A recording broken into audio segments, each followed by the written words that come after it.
OBS says we're streaming. Let me go check the old YouTubes because you never know with everything and how it goes. So, Yeah, nothing there is. yeah, I just want to see what we're doing. There it is. Is it? Nice. Nice. Hopefully people Yes, can hear yes, me this time. yes. Hopefully we don't have a an issue like last time. But yeah. So So, we are here at Kiss again. oh So yeah, this time I remember the show name. people can hear me this time. Yes, Yeah, yes. I am gonna go ahead and pop this out and do a couple shares. So if you want to go ahead and kind of inter- introduce, have some small chat while I kind of get this out there to people. Ooh. Oh, Anybody? Anybody? yes, yes. So, welcome to the second episode of Kiss. Keep it simple, Senpai. Today we talk about the first season of Bocchi the Rock. Kiss is a little podcast that was created so we can force me to watch stuff to get cultured Oh, it's good to be a and have cultured fun man. while doing that. It's good to be a cultured man. You know, let's be honest. If anybody's here the most cultured, it's gonna be me. I do enjoy a bit of fan service in my anime, and unfortunately, we did get a little bit of fan service in this one as well. Fans. Yeah, yeah. So, this episode of Kiss is special because this time Enter to Credits has the actual voice. Yes, And so we're yes. not just a duo podcast, but a trio Oh, podcast. we're the trio this time. That's very nice. I'm glad I could be finally heard. It might not be a great thing, but I am a part of the podcast today. So, I think we can go back to the old setup we have. Yeah. So, I would say uh, we start with what we thought about the anime in general, without Mhm. spoilers. All right, so can just go over my little rubric. First question being about character and character development. Are the characters good? Are they relatable, interesting, entertaining? Is there someone to root for? Do they develop? Are the relationships also good? Do they also develop? So, in my opinion, the characters in the show are pretty tropey.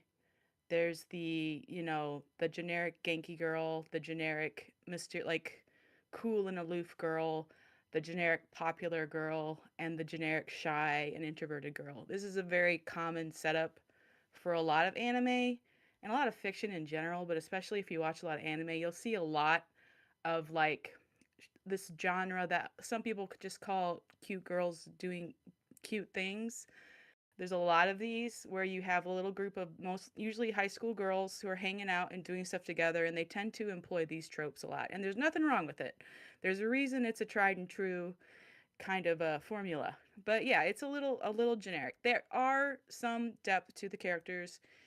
We do see some like dreams and hopes and little bit of nuance here and there that makes them slightly different than the usual tropes, but they stick to the formula a lot.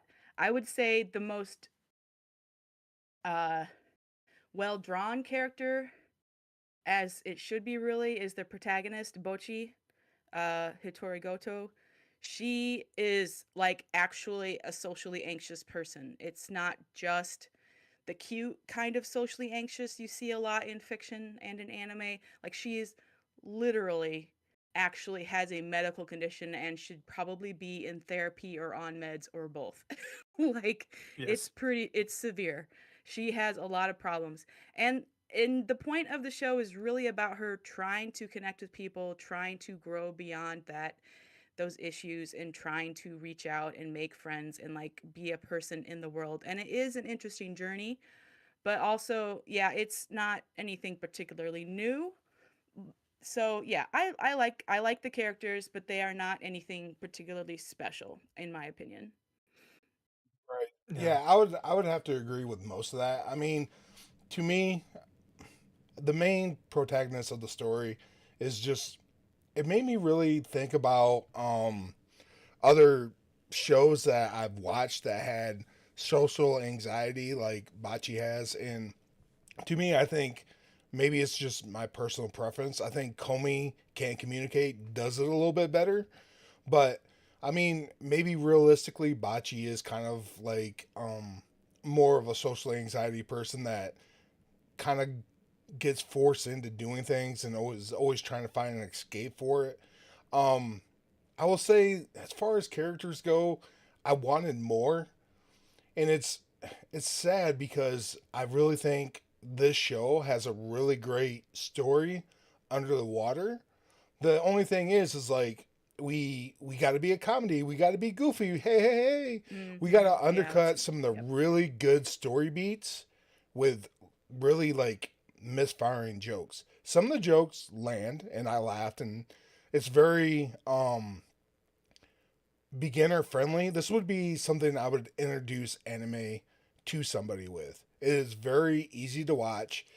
It does give nods to other animes out there as far as art style goes. And as for me, I've said this before, I'm a very visual guy. I what draws me into an anime, even if it's a junk story, is it could be overcome by visuals.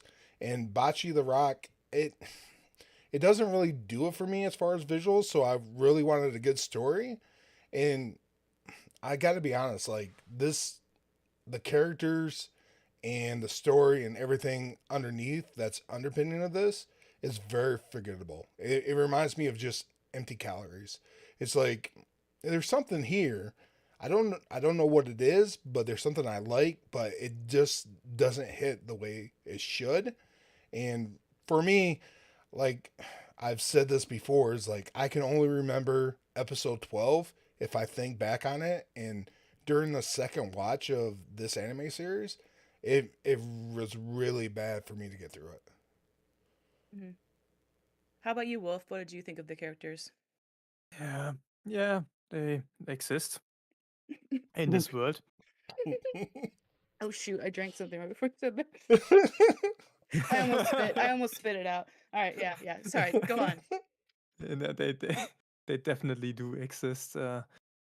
Yeah, they are mostly tropey. Uh, Bocce, Bocce, Bochi. yeah, Yeah, Bochi. Yeah. Bocce. Goto is Yeah. really is overly over the top socially anxious. I think that is like there are things where I can understand her, as I myself have some social anxieties, but sometimes it just goes over the top with how she acts. Yeah. The other girls are not the focus of the story, so they got sidelined a bit in the first season at least. Maybe if there would be a next season, there would be more, and they would get their own character arcs. But in this season, they didn't. Mhm. Unlike the last show we watched, Haikyuu, where every character had most characters had some sides put upon them. Actually, every character had.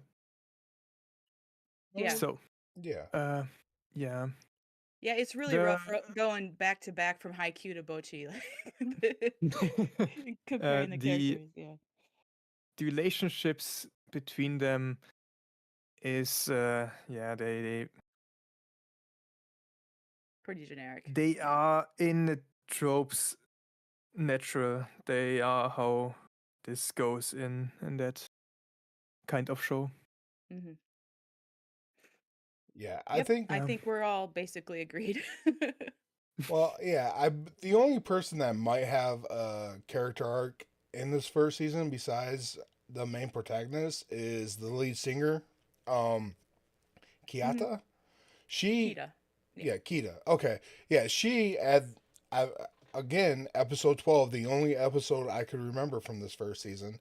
She actually there's a through line, and she becomes she is a person that runs away and then comes back, and she becomes, you know, a bridge to kind of like that emotional peak of everybody's working together for the same blah blah, you know. So there is a Yeah. little bit of a character arc for two characters, but the other two, there's absolutely nothing. A little bit for the drummer. Um, I guess she would be Yeah. the band leader. Uh, I can't. How do you say that name? A chat. Nichi Ichi. The well, Nijiki. yeah. Nijika. Yeah. I'll just I refer have to to look at her Yeah, the as yeah, wiki. Yellow. I have to Nijika. look at the I was wiki just because I don't. Right. They're yellow, blue, Blondie. red, and pink. Like those yeah. are the So girls. yeah, yeah. Basically, that's the way I was like, oh, I gotta ask everybody who's their favorite girl. Yellow. I mean, she has a little bit of a backstory and explains like their club, but like Mhm. it could have been so much more. And I don't know if this is an anime thing or if it was brought is the same way in the manga. But yeah, there was so much more here, and it just kind of fell flat for me.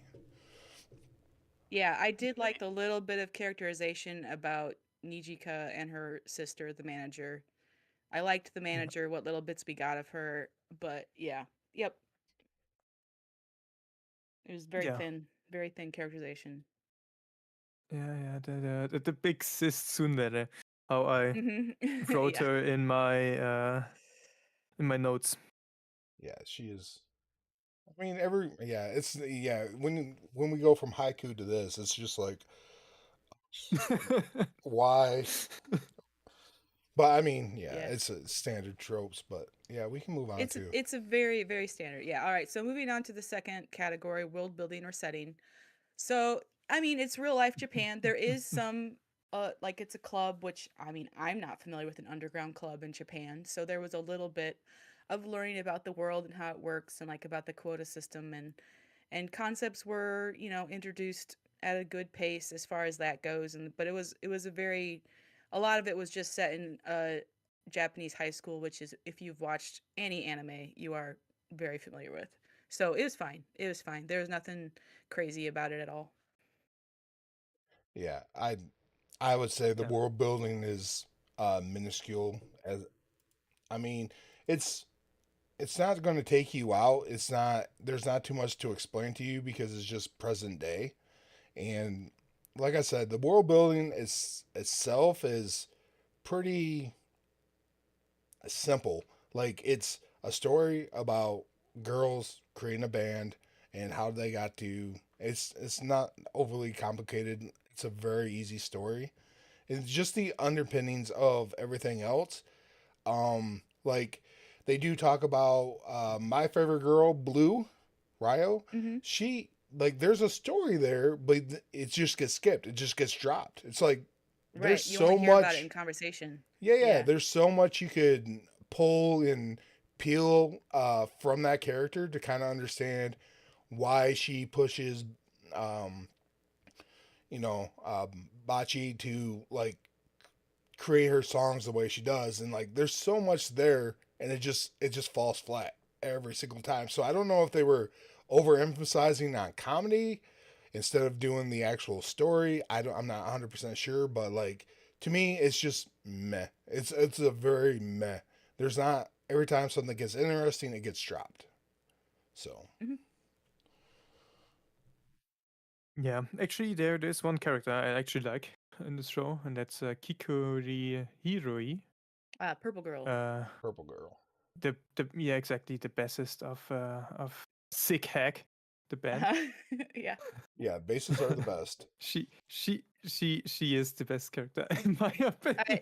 You know what? I agree. I agree. She's the most interesting, the Yeah. most non-generic, and she's kind of a jerk and a terrible person, which is fine. You can have jerks and terrible people in anime. It's just funny that she's the best character. Yeah, she is, but she's like almost kind of like the one. Well, I'll take that back. The manager is maybe it's something with age, but the manager and the bases both see something like her peers don't. So Yeah. it's an interesting dynamic they have there. Yeah.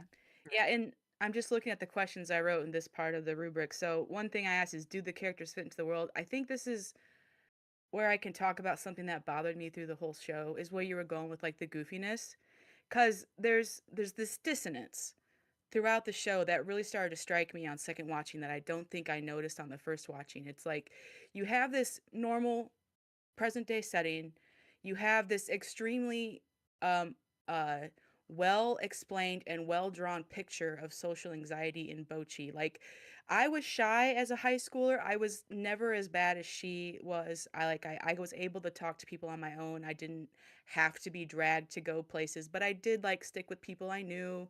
I didn't talk a lot to people I didn't know in like large groups. I would rather have like a small coterie that I hung out with. Like there are definitely moments I found very relatable with Bocchi, but so she feels like a real person. Bocchi of anyone in the cast actually feels like a real person. But then she'll do things, you know, like crawl on the ground like a bug or hide in a trash can or like this, just not things that normal people do.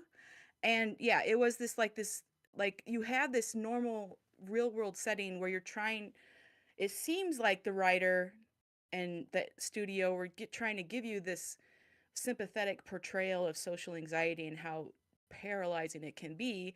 But then you'd throw in these ridiculous scenes where she's like rolling around on the floor or like showing her belly and to like beg like a dog. It's like it just didn't, like you were saying, credits, it just didn't work. Like these all of these stupid anime joke moments just felt terribly out of place in the real world. And it'd be one thing if the show had been set up as like, here's a goofy high school comedy, but it's not. It's set up as being like, here's, you know, like a kind of a pseudo drama or slice of life kind of thing. But also, we're going to show you this girl like just being dumb, and not just because of social anxiety, but just like doing cartoon character things. So yeah, that was one big thing I did not like about the show. Well, I would Yeah. ask that. I would ask, one question real quick. Do you think it would have worked more if they would have used it for like an inner monologue? So like you see her have that, and then it would kind of like deadpan over, transition to another scene where she is doing those goofy things. Because to me, you're Yeah, 100% right. Like I don't like the way the they. moments. Yeah. Yeah, exactly what you're saying. The moments where it's like her fantasy, where we get like it gets hazy, and we're seeing that this is like her anxiety taking over and her mind withdrawing into her own little world. Like that whole extended sequence of like the game of life, where she's like seeing herself turn into an alcoholic and a hikikomori, and like that worked because Hmm. that's just her getting like buried in her own fantasy. And then you draw back out to the outside world and you see that she's just sitting there with a blank look on her face and her friends are going, "Oh, Bochi's gone again." Like that works for me. It's Yeah. the moments where she's actually like lying on the floor that are too much for me. Yeah. I get you. Sorry, Wolf. I didn't mean to cut you off. No, some. No, don't worry. I already forgot what I want to say. Um, some of these jokes also were like built in into the story. Like Some of them, they referenced it in everything. So yeah, some work and some it's a bit don't. much. Yeah, so it's a little frustrating because you wish that all of them would work. Yeah, and I think they were trying. I know there are Easter eggs and like little nods to other anime.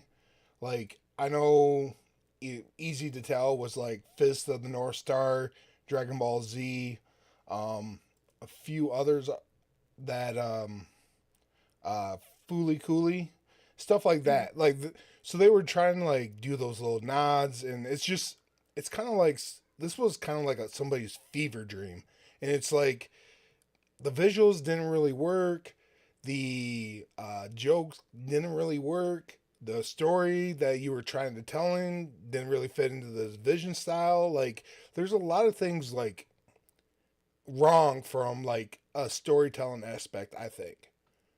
Because Yeah. I really think at the heart of this is a really great story. Yeah.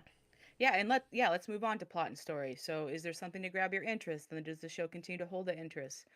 Does the logic of the world hold together with having a plot, et cetera, et cetera? Is it well paced? So, we were talking a little bit about this. Like, I found the first episode to be fine. Like, you meet Bochi right away, and you see that she's like this incredibly withdrawn internally repressed girl, but she wants to be liked. She wants to make a mark on the world. She wants to be popular. And so she sees a TV show about this guy in a band saying, "Yeah, when I was a kid, I was really really shy, had a lot of hard time talking to people, and now he's in a famous band." And she immediately like jumps up and she's like, "Dad, can I use your guitar?" And she's going to go learn how to be this person. Like she found a way that she can enter life, perhaps. Like that was interesting. And then obviously the whole story is hung on Bocchi and her attempts to use music and playing rock guitar to like meet people and make friends and be popular. So there is that hook there for sure. But yeah, the story does drag. There's a lot of filler that, and some of it is about the characters bonding, which is fine, but it just goes on for a little bit too long.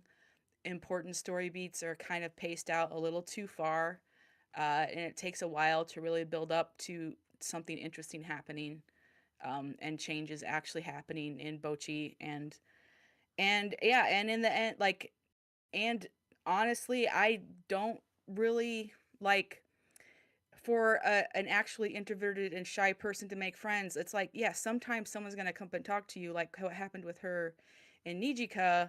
But it would have been a lot more satisfying to me personally if she had actually been the first to like say to someone, like if she'd heard Nijika saying, "I need a guitarist," and if she'd actually like raised her hand or something, even if she couldn't talk, just kind of pointed to her guitar, if she had reached out first.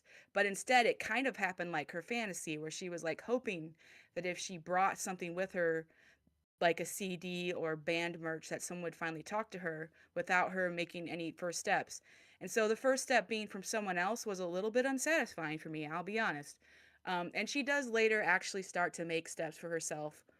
Like when we get to episode 8, we can talk about a really good moment in that episode. But yeah, yeah, the story it's fine, but it's not great. The Yeah, In my story is opinion. linear, it goes Yes. forward, but some of the plots, some of the conflicts and dramas were pretty. How do I say that? They didn't felt natural. They felt like we need drama now, so let's place it there. Mhm. hmm There are things that I even put them down in my notes when I saw them. There are things that where they made a big drama out of something that is not really n- not really that important in Yeah. itself. Um, I mean, that could be brought back to them being schoolgirls, Yeah. but I mean, yeah, we will get to it in the spoiler section, and then they will expand on that. yeah, Some story things I think don't make that much sense, especially knowing what she is, what she did in first episode, and where they are as a band. yep. And I'm on the same board as everybody else. Like this, the story and world building is very meh. They and I've said it before, probably too early in this, but yeah, everything gets undercut. All the good stuff is not built upon, and the pacing in this is terrible. Like I would like to had more character development and less jokes. And I think there was a lot of paths they could have went down, but they took an easy out. But I mean, once again, to me, this is a very here you don't really like anime. Well, check this out and see if you like it. It's a very inoffensive kind of introduce yourself into animation, Japanese animation. It's something, but it's not. It's very undercooked. Yeah. Yeah, it's all just, I think, yeah, we're all on the same page here. It's all just Mm-hmm. kind of fine. It's accessible, it's inoffensive, it's fine. Yeah, yeah, exactly. It's nothing great. It's nothing that you'd say this throw this in the pit. Yeah. And art and animation, is the art style interesting? Is the animation budget spent well? Etc. Are the characters well designed? So I like the art style is fine. It's slightly different than the usual, like, just generic anime style that you see in 1,000 anime. So there's some personality to it, at least. There is, but there is the thing where, like, if the girls had the same hair and the same clothes, you would not be able to tell them apart. They all have essentially the same face. It's just the coloring and the outfits that are slightly different. And that's very common in high school drama anime, but still a little like, well, it's just another one, you know? It's just another one. Uh, Uh they're fine. They're color coded. It was so funny when like Bocchi meets Kita for the first time and she's looking down the hallway and she's like, I wonder what kind of person Kita is. And then there's a girl with red hair and a girl with brown hair standing next to each other, and you know, oh, Kita's the one with the red hair, right? Yeah, yeah, Like, exactly. Exactly. like only in anime, only the main characters or the important characters have colored hair. Like, that's how it works. So yeah, they have to stand out. right. And there's I think much has been made about the actual music scenes where they're playing instruments. I believe that was a kind of CG animation. It's okay. It does stand out to me as being different from the hand-drawn scenes, but it's not terrible. It's a little distracting, but it's not like out there. And the hands and the fingers do seem to be matching what they're playing, which is not always the case in band anime. So I appreciate that some effort was put into it. You can tell that, you know, actual musicians probably played that music. Like, so you know, that's fine. But yeah, there's nothing particularly unique or special about the art and animation. It's nice. It's nice. Yeah, it's like I said, Complete. it's very inoffensive art. Hmm. Go ahead, Wolf, if Yeah, you it want to go is. first. It is something. The art style is pretty. It's a pretty normal art style for the time when it came, Hmm. and the only thing that is special in it is like the little memes that they bring in. Yeah. Yeah, and yeah, so like I would say the best thing about this is probably the music. The art is okay. Um, the fan service, and this is where we get into the fan service, is actually the tropes or the nods to other animes. Like you can tell that they put budget in to make sure they kind of match up with the anime style that they were given a nod to. Like during Yeah. the chase scene, it really looks like Fooly Cooley. You know, when she's doing the Yamcha death stance, it looks like it. It's this art is very bland. It's very offensive, inoffensive. It's very like the backgrounds look good, and then the uniqueness of the character art is on top of that. So, like I said, it's okay. It's not trash. This is not a trash anime, but it's Mhm. not something that you want to get on the rooftops and tell everybody you need to watch this. But the Mhm. music, I'll say this. The best thing about this is the music. Yeah, I like the music. Yeah, the music is good. Although sometimes they talk throughout their performance. Yeah. True. Yeah, they try to do too much at once in some scenes and then not enough in others, but you know, that's kind of the uneven pacing we were talking about. Hmm. All right, so I added this since our last episode is about theme and messaging because there were some comments on my review of Haiku talking about, hey, there's this theme. Like, you're right. We should make that part of the beginning section. So, what kinds of themes are being communicated in the story? Is there a point or a message? Is it a theme or a message worth sharing or thinking on? So, to me, the theme is pretty clear. It's about Bochi trying to kind of escape her shackles of social anxiety. I think there is some good there, like credits like you were saying, like there's a story underwater here. It needs to be dug out, it needs to be shined off and polished. There are moments where she actually tries, like when she opens one eye, not even two eyes, like open one eye, she'll make an effort to look at a customer, she'll do these little things along the way to try to grow past her crippling social anxiety. And that is good, it is empowering in a way. Even it's a little few and far between, but it is in there. That's my opinion. And I mean, and there's the usual anime stuff like of gonna make friends, gonna do stuff together, we're enjoying our youth like that. That's a very common high school drama theme too. But to me, the stuff with Bocchi was the most interesting. Yeah, I mean, I think there are themes here, and each theme kind of indirectly correlates with different characters as Bochi interacts with the bandmates. Like I said, I think the biggest payoff for theme is, you know, Pink Girl, the lead singer, or redhead girl, the lead singer. She, you see that she runs away because of her inabilities. So she's like almost a mirror to what Bochi is, because Hmm. she's actually an extrovert, but she doesn't have the skills, and Bochi has the skills, but she's an introvert.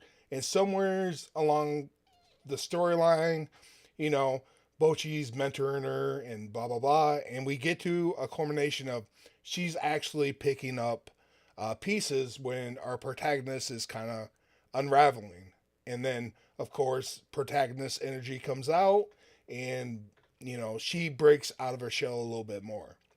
So Hmm. I would like to see like more interactions, more digging into the characters, because I really think the blue girl, who is my favorite, the basis, I think there's a really good dark story to be told, that about her being in a previous band, how that's affected her, you know, how she wants to, you know, keep the band, or the second, they call it a second family, but to keep the band together but not go corporate. So it's, there's a lot of different themes in here, but once again, they pick up the thread of the theme and then they just drop it for either a joke, or they go, okay, time to move to the next thing. Hmm. So yeah. Yeah, yeah. I think the theme of the second family band moves along, although it is not often picked up actually. They they let a lot of things slide on the side, uh, while they try to move the story on, almost as if these are not really parts of the story, but like extras to the story. It's not the ground of the pizza; it's more like the toppings of the pizza. Uh, Also, some messages. I mean, some messages are in there for artists, like your audience is not your enemy. Your audience is your friend. Actually, Hmm. these are things that some may need, Mhm. and I mean they are correct. It's better to work together with your audience than against them.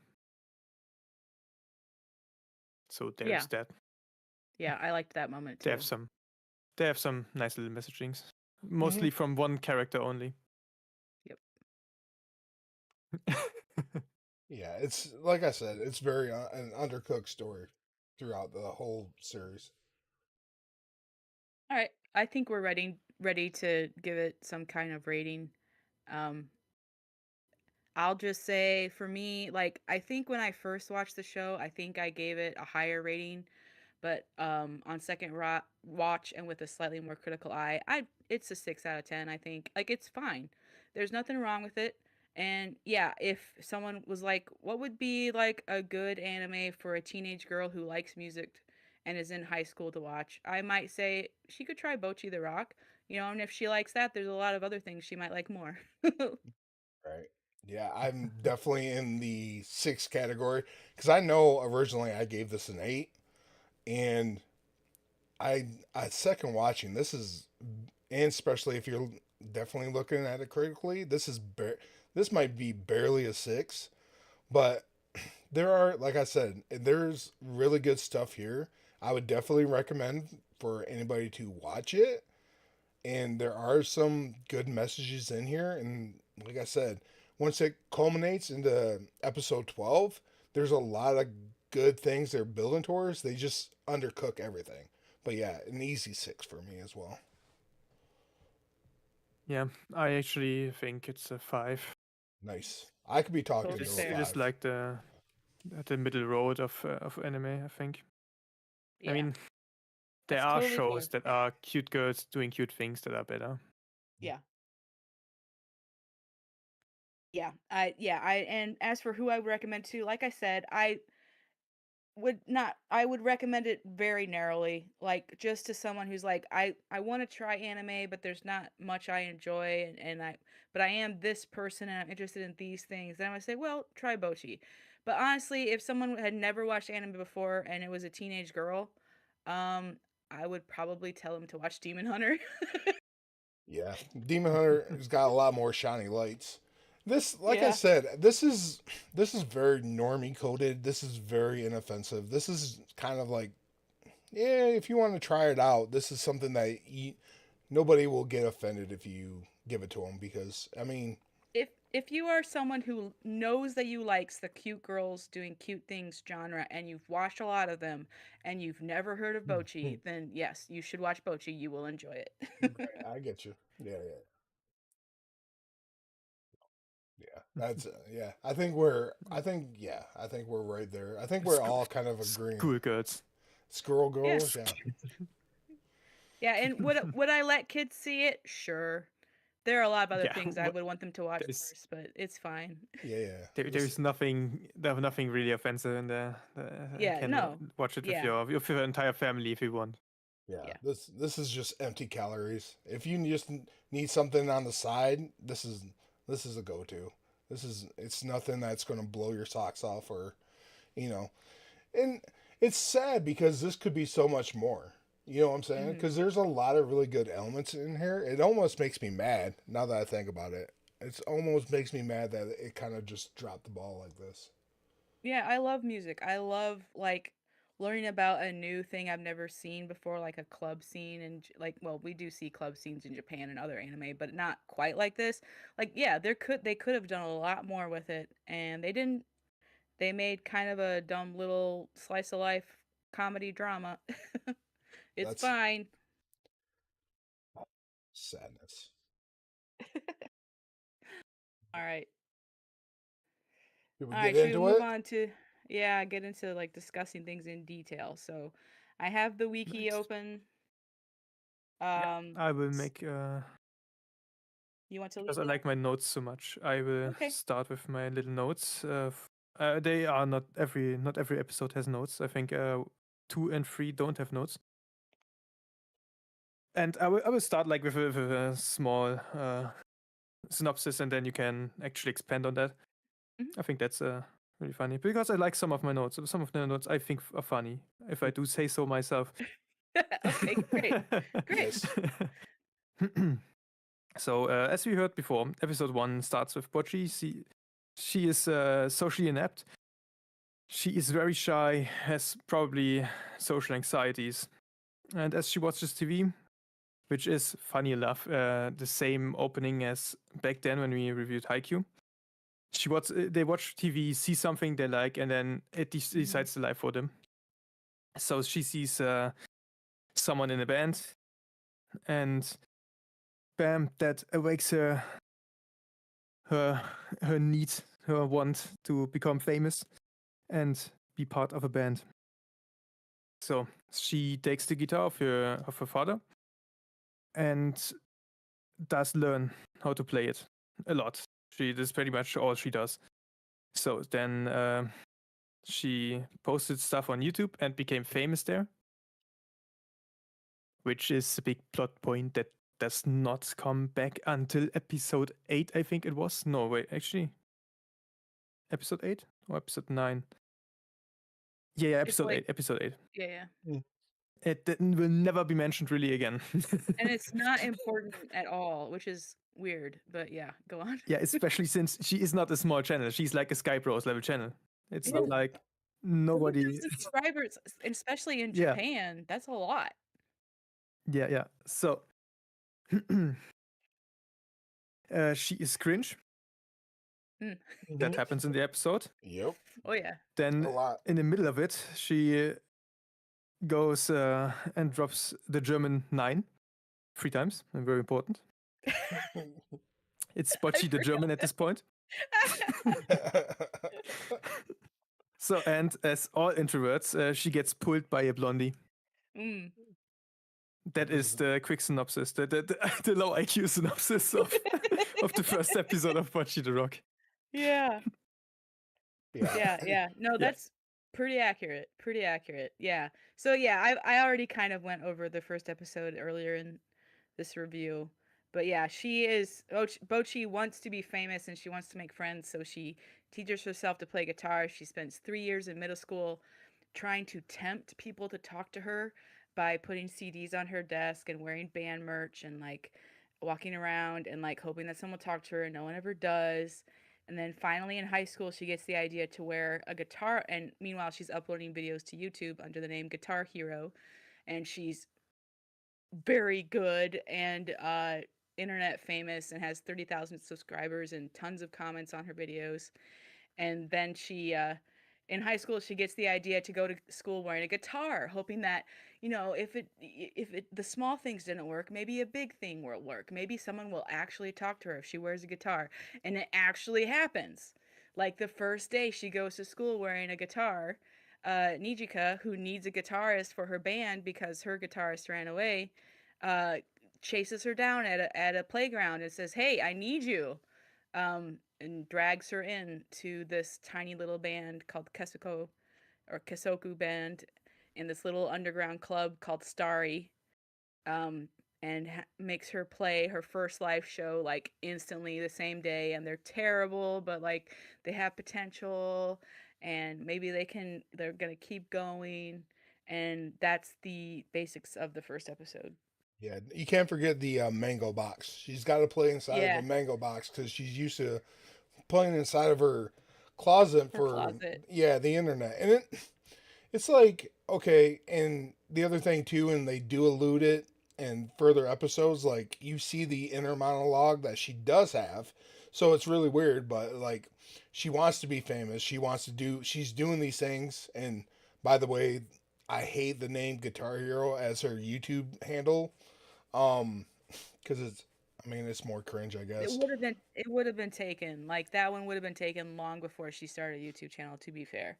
Yeah, and it's Even in just Japanese, probably. yeah, and it's just, I mean, I get the premise that they're setting up, and it's very convenient that she wants to be a rock star, and she wants to be. Her dad just happens to have a guitar for her to practice on.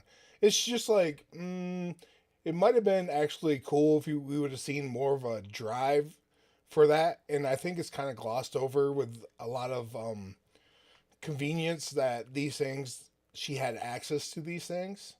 And anyways, but yeah, so like, I mean, it's fine for at least kind of getting to know your protagonist and like where things are going, and then ensues for the next however long before we get an actual plot point. Yeah.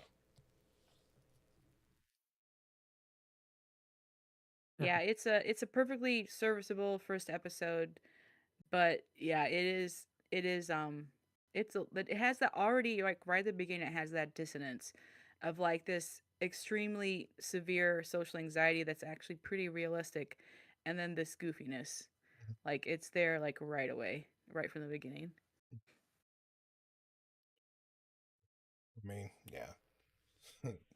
So, So too.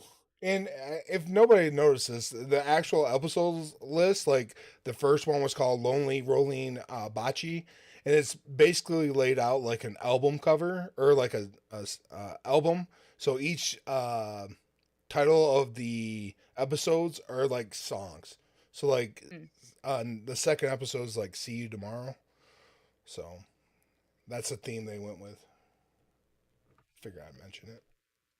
yeah. yeah, good. Episode 2, I have no notes. This episode 2 and 3 completely went past me because 1 to episode 4 is like the band building stuff. Yeah. Yeah, okay. So episode 2 is about basically learning how the club works, and how they have this quota system for tickets, and if they don't sell enough Yeah. tickets for these indie bands, they have to actually pay the club to play there, which is an interesting system. And so the band decide like, well, Nijika, who is the younger sister of the manager of Starry, the club, says, "We'll just work here."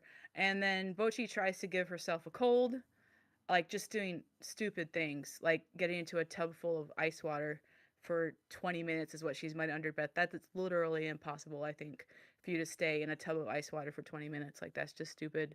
Um like she tries to give herself a cold to get out of going to work Yeah. and it doesn't work. So yeah, goofiness, like just stupid comedy doesn't really work. That didn't land. Uh and then what does work is like kind of the portrayal of like just the people coming to the club and like her learning to have her first service job of making drinks, which they're letting high school girls serve alcoholic drinks, which I don't think is legal in the United States, but it is, I guess, in Japan. um, but what did work in those episodes for me is kind of like the social anxiety moments that are actually relatable and realistic. And then episode 3 is where Bocchi learns that they need a vocalist, and neither she nor Nijika nor Rio are able to be the vocalist, so they need a fourth band member. And she hears about her someone who goes to her school named Kita, who is, rumors say she can play guitar and she can sing. And Bocchi, this is actually a good moment where Bocchi does finally work up the nerve to talk to Kita and invite her. And then it turns out that Kita was this other member of the band who ran away before. So those two episodes in a nutshell. Yeah. And they did, what was it? Episode 2, they did pay off the ice bath thing at the end because she ends up getting Right. a cold. But it's like she has a little bit of growth, and then she's like, "Oh darn, what I did was a mistake. Now I'm paying for it." Yeah. So Yeah. Yeah, episode 2 was where one of the moments where Bocchi, she got up a little bit of courage and actually looked a customer in the face while giving them their drink. That was a good moment. But yeah. yeah, not much there. Yeah. And then yeah, Yeah. episode 3, Kita comes back and it's revealed that she ran away, and we do see Kita being like instantly very very good at customer service, like just she has this aura around her that is called for the rest of the season like Kitora. Because she's this extreme extrovert who's very charismatic and just very extremely likable, and Bocchi gets jealous of her for a little bit. um but Kita kind of grovels to Rio and Nijika to like take her back and let her try again and try to make up for running away. So, and then yeah, at that point the band is formed. Well, I mean, there was a. I will say this, that Bachi actually, Kita ends up working with him, and Hmm. there's a nice scene of Bachi and Kita. She's showing her how to make coffee, and then Bachi gets lost in her sparkly eyes because of that more and more cuteness that she has, and she ends up burning her hand, and she can feel Kita's wrapping her hand in a napkin, and like she can feel that Kita's been practicing an instrument, and she has calluses on her fingers. Yeah, that was a good So, moment. and then she realizes that, and Kita's like, "Well, I really want to join you guys, but I don't have the skills to do so." And Bachi actually steps out and goes, "No, you need to be. We want you. Like you can't leave. Like you need to be here." And that, so I mean, there's a little bit of that, and that's one of those strings once again that is picked up and then put back away. It's like there's something there. That's one of the key like scenes to me that says, okay, we're gonna get some good stuff coming soon, and it once again it falls off. Yeah, and throughout that whole interaction, Kita ends up, or Bocchi, like Kita begs Bocchi to teach her to play guitar, and at first Bocchi's like, "No, I can't do that." But then by the end of the episode, she says, "Okay, I'll teach you." And then after that, throughout the season, you see them practicing together, and that's nice. That's some good character development. Well, Yeah, yeah, because and also interesting for why she actually agrees to help her is because she can easily be peer pressured if other people Yeah. say just, yes, she will do that. Yeah, they got a good scene of what Bocce is in episode 12. Yeah, she gets glazed up, and Bocce's like, "Oh, she's feeding into that little ego she does have," and Bocce's Hmm. just and Bocce's always one of those people that like, given enough pressure, she will just cave. She Hmm. won't like it, and she'll run from it as soon as it's over, but she will cave. Yeah. Yeah. It's very easy to butter Bocchi up because she's so unused to any of that kind of interaction. All right. So, do you have notes for episode 4 there, Wolf? Episode 4, not much actually. Episode 4 was just, it was the scene where Bocchi gets the role of writing the song. And that was the drama of the episode, Hmm. where she had fear of walking into a coffee, new place that opened up to meet up with Ryu. Yeah, the blue haired girl. Hmm. Um, I actually could relate to that scene. As someone Yeah. with social anxiety of this kind, I myself always feel like I'm at the wrong place at such establishments or in the higher society of things. Yeah. Yeah. Episode 4 is very slice of life. It's about the girls want to write an original song, and Bocchi has words she doesn't like in songs because they remind her that she's a cringe loser who can't enjoy her youth. So she hates words like beach and summer and youth. So the other girl's like, well, if you have trigger words, then you should write the lyrics for our new song. And she's like, she caves instantly. But then there's some nice bonding slice of life stuff where they go to try to take photos of their brand new band. So they go and go out to the park, go to try to find a cool wall to stand on, um, or stand against and try a bunch of different poses to look nice. Like it's pretty filler.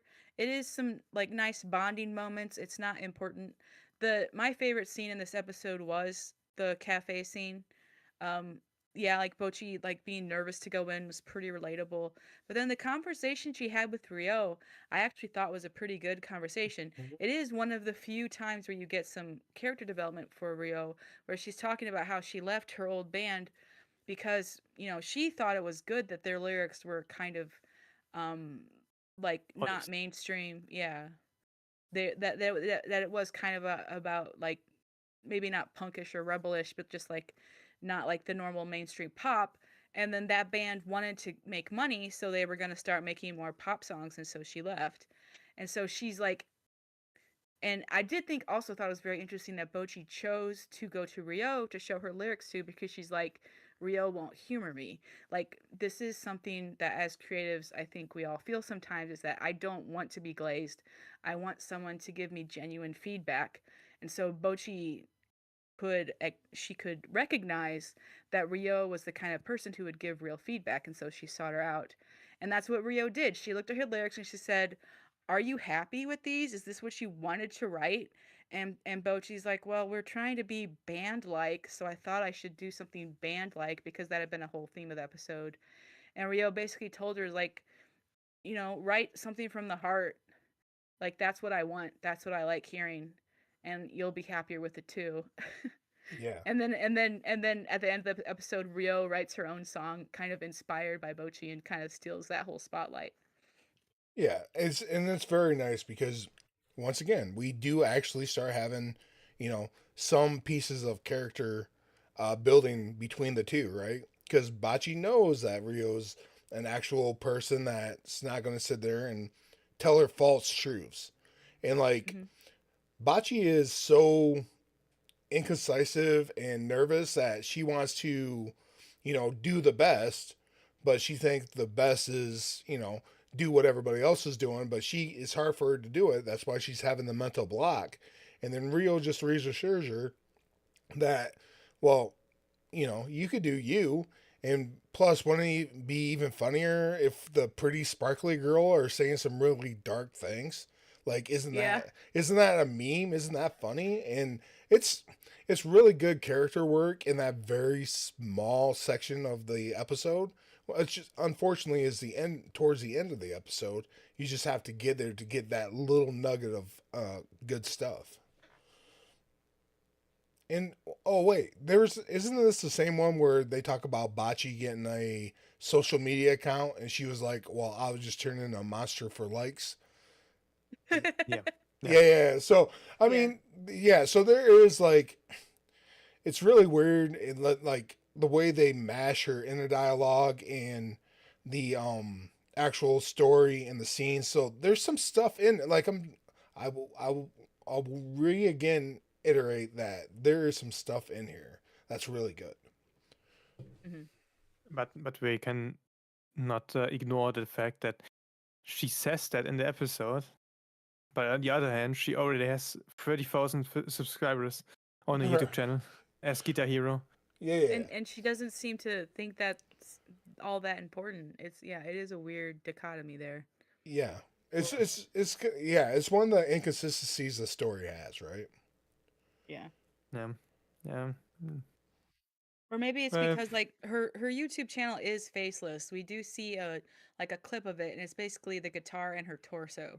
So yeah. maybe she feels like putting her face on an Instagram would like be too much for her to handle. I don't know. It's And yeah. yeah, the thing is, she could just do it on the YouTube channel itself, or It's like true. promote it with the YouTube channel. She could, from the beginning, promote the band with the YouTube channel.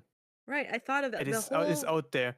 Yeah, that is the big thing that we all think about, no, as and soon as the like in the writers don't. right. In the first episode, they tell you she has 30,000 subscribers on a YouTube channel and is getting all these views and like, okay, so she has money then. So then later when they say you got to have a job, and she's like, I don't want to work a job. I kept thinking, what about your YouTube money? Just bring out your YouTube money. That They that don't pay gets that off resolved until though. the end. It does. It does Yeah, come yeah, back. that gets resolved. But I Yeah. was waiting the whole But season for that to come but the out. thing is, if you got a band and everything, in Right. and you want the band to become big and popular, why not just use a 30,000 subscriber channel to Right. promote it? Right. Yeah, I thought of that too, and So it never occurred to Bocchi. Yeah. Not for a second. not even to Bochi. We get to it once we're like at episode 8. Oh, you're But right. Like yeah, Nijika knows it anyway. Yeah. Other yeah, people know about episode it 5. too. And her parents know that she has this YouTube channel that's like Yes, popped off. And then she joins a little like underground club band. Like her parents could have said, hey, Bocchi, why don't you just post a short announcement? Hey, I'm going to play at this club, Starry, if you'd like to come see me in person. They don't mention it, or not that we know of, not that shown. But No. that definitely would have sold all her tickets. Yeah, and yeah, yeah, it's one of those tools that they don't. It's under realized like the stuff that they have. So this is like a disconjointed story, right? Because there's stuff Yeah. that could be used, especially redhead girl. She would have been like, "Oh, well, we'll just go ahead and use your social media account, link it Yeah, with because our Instagram account, and then." right, Kita knows how to do social media. So if she Mhm. had known that Bocchi had a YouTube channel with 30,000 subscribers, she'd be like, that's a gold mine. Yep, she But would yeah. have. She would have. well, let's get to episode. Anyway, yeah, Yeah, moving yeah, on with yeah, episode yeah. 5. So, episode 5. It starts with drama that gets created that does literally nothing. Because the manager's son Right. decides that you can't play here. So, then little sister Nijika, Nijika. yeah, runs out crying. Well, being a bratty little sister. Yeah. Then they catch up to her and say and bring the message that, well, actually we can play if you if we perform before her and actually do good, Yeah. because the first performance they had in episode 1 was bad. So yeah. Well, Yeah, Then we get you're- we get a wrong dog fact out of nowhere. Like throwing yourself on the back is not just for dogs; it's for most animals. A sign of submission, because the the belly is the most is the part you can attack most easily, and it does the most damage. There is the least of protection there. Mhm. It's not just about dogs; it's most animals actually. Yeah. And yeah, Ryu is just like they're like actually no, that doesn't not mean submission. It actually means ready for fight. It's almost like she trolls her. Yeah. So then they get to their training arc, their little Mhm. get to the test of their skills, and they pass it. Yeah. So the drama gets created, gets resolved in this episode, like almost like a weekly episode thing. Yes. Exactly. So and then my big mark is down here, a big Tsunderesis, Yeah. because she already planned it all. Well, and Yeah, she, it was go ahead. it was very manufactured. Like if the sister just said, if you want to play again, you have to audition. Like there was no need for the drama, the crying, the running out. Like it was just kind of histrionics for no reason. Yeah, Yep. it was very manufactured, and yeah, it could have been handled better, and like you could have done something, been like, yeah, well, the first time I gave you a shot because you know you are my little sister, and I was helping you make memories, but now if you think you guys are actually going to be a band, well, you need to be to our standards. Mhm. Well, you could have made an episode like that, but they chose to go with the silly, zany, wacky way to do it. Forced Yeah. misunderstanding. Yeah. Yeah. So, but like Very tropey. yeah, it's not terrible, but like, it's not great. So, It's just unnecessary, yeah, really. yeah, And Yep. then they have a good little training arc, and they actually try, and you can actually see them improve. It's pretty nice. Yeah. They get forward, and that's also episode 6. Yeah. Okay, that's just them trying and getting there with their first song as well. Episode 5, I mean. Yeah, episode 5 They is made the the first song, right, and the and addition. Yeah, sorry, go ahead. no, wait a second, I got confused. They trained and then got through the test. Right, Yep. right, and that's pretty much it. And it ends with the cliffhanger of the next episode. Like it sets out the plot point for the next episode, which is selling tickets Mhm. to this concert, which will be episode 6. Yes. So the entire plot of this episode is trying to sell tickets. That is the plot hook, more or less.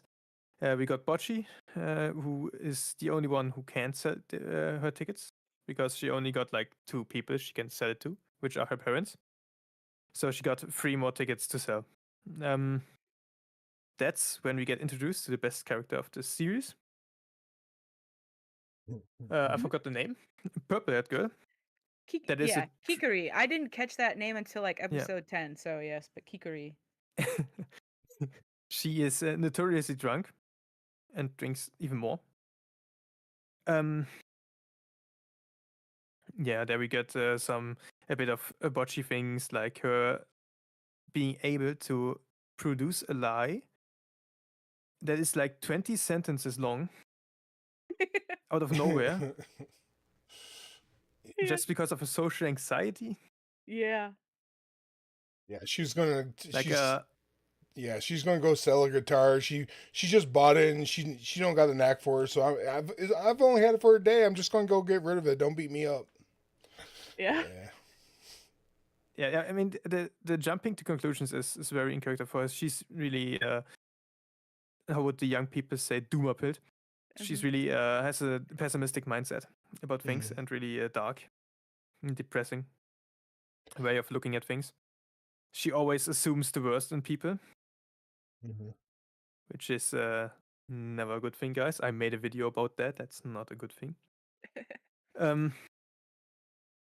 And that the meeting leads to her playing with I will not remember the name for the rest of the episode. Kikuri. With Purple-haired girl.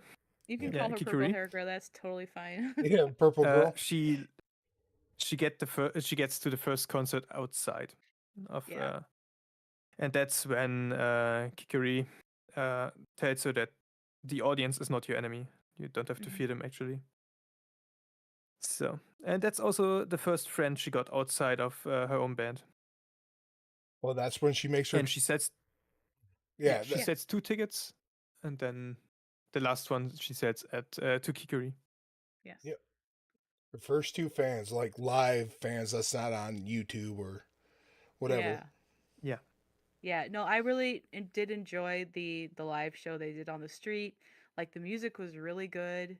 And you could tell that Kikuri was incredibly competent and confident with the bass, which really helped Bocchi feel confident with her guitar playing and then start to really get into it.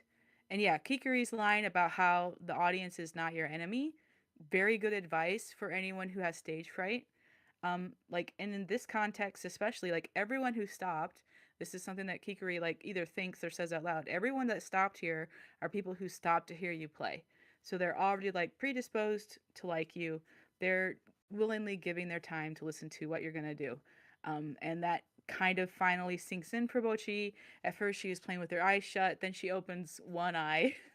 Although to Kikuri it looks like she opened both of them, and there's these two. Well, and what really like the moment that kind of breaks through is when one of those two girls are like, tell Bochi like you can do it. Like this is the first time she's heard encouragement from a stranger, and yeah, it really kind of tilts her mind on boot for a moment, and she's able to kind of reset and finally make a breakthrough with her social anxiety. I really enjoyed that scene.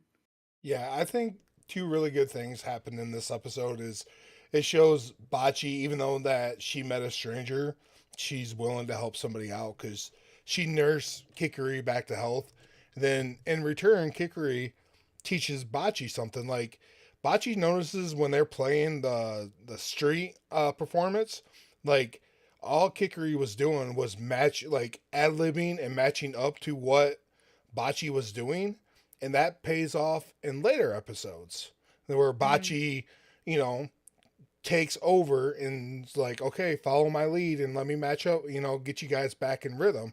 It's so there's something here that, is a foundation for something in the future, but the dynamic of those two is really good because you have the funny scenes about Bachi pretending that she becomes a drunk to get over her stage fright. There's a lot of silly and kooky stuff, but there's definitely at least some substance with episode 6. Mm-hmm.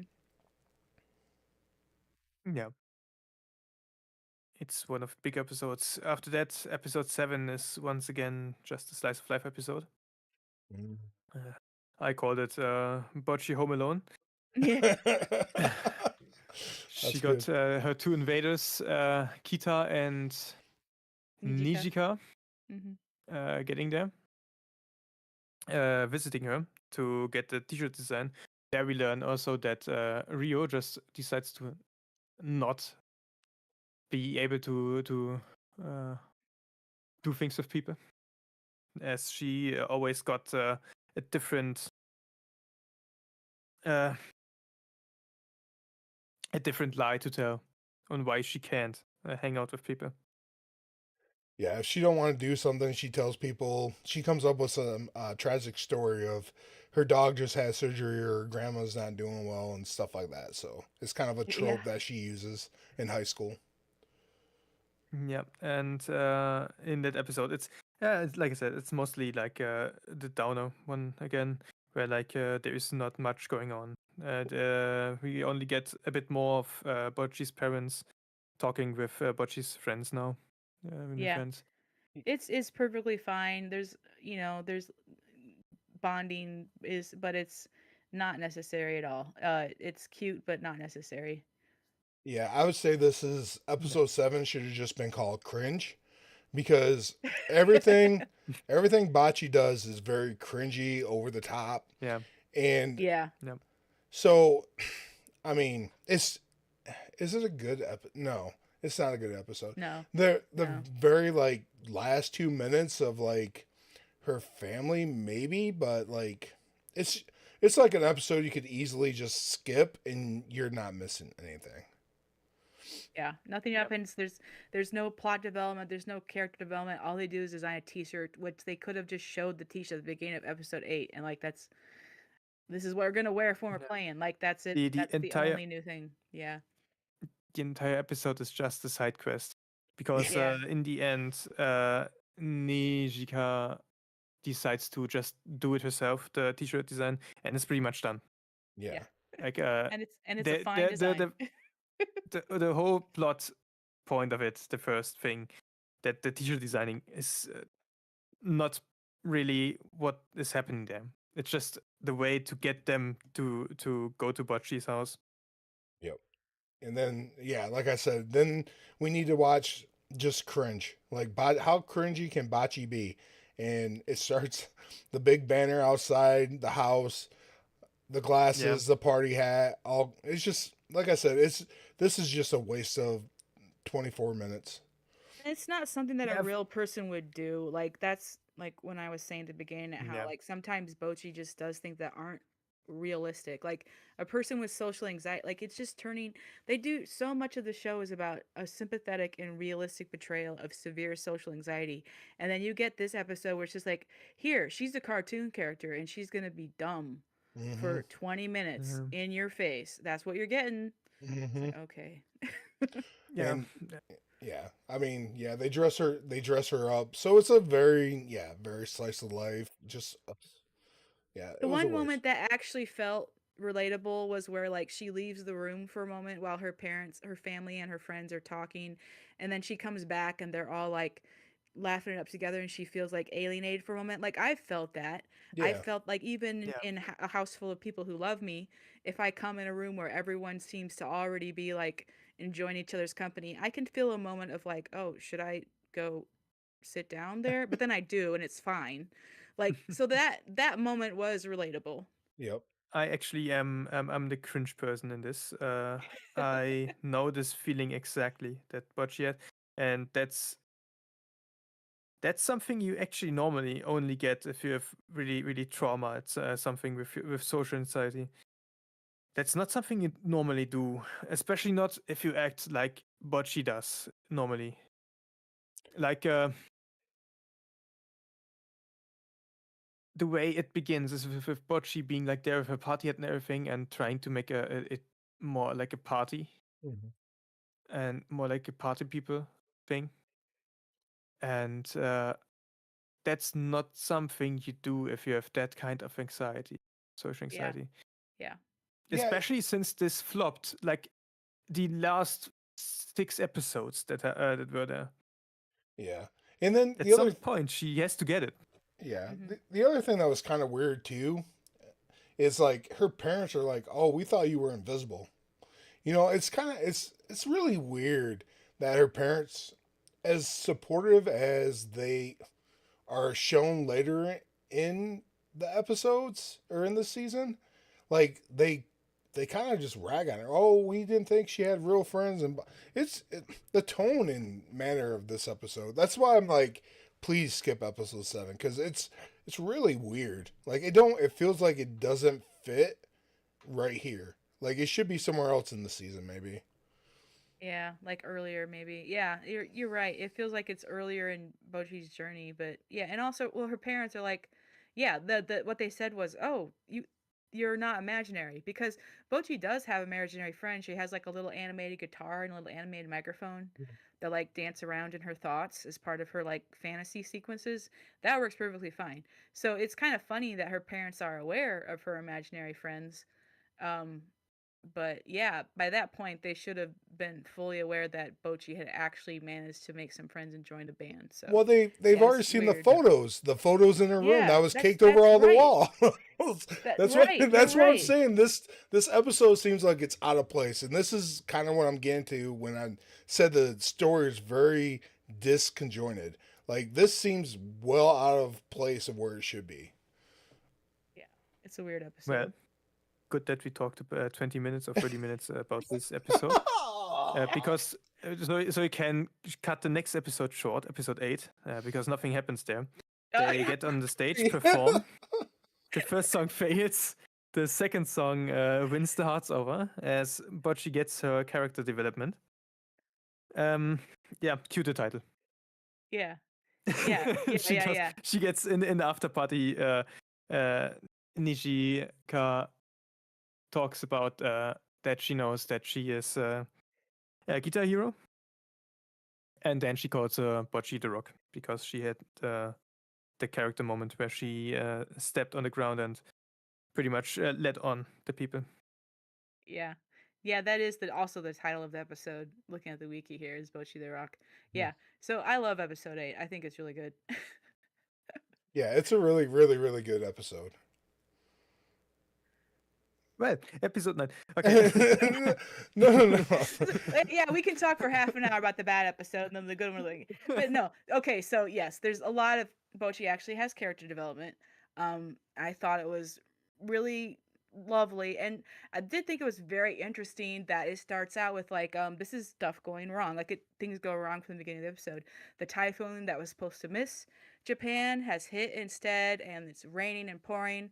Bocchi's parents can't come because her grandma can't come to look after her little sister, so they're expecting very low attendance. And the older sister manager is like, well, they're gonna have to learn to deal with it because this is what happens. Like, you just have to learn to roll with it. And then the girls are all set to like, we're just gonna do our best, even with a small crowd. And then Bocchi's 2 fans that she met on the street come, and so does Kikuri. And all like the 3 of them are like the first ones there, like, we're here to see Bocchi, and it's really cute. Mm-hmm. And Bocchi like lights up.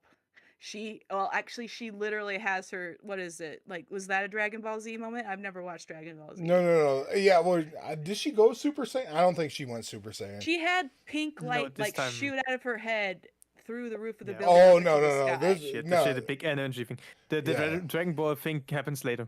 Yeah. Okay. She got powered. She definitely got powered up, but I don't think that was She in got that. powered up. Yeah, there she are got powered up 2 by having fans. Dragon Ball memes actually in that one episode, I think. Okay. Later okay. on.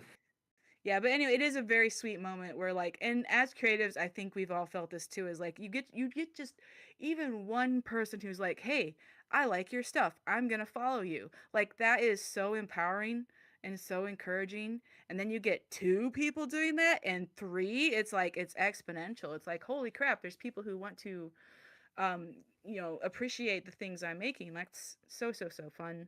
And you can really see how that lights her up and really helps her grow, actually, because that's, I think, that moment is really what gave her confidence to do what she did later in the episode.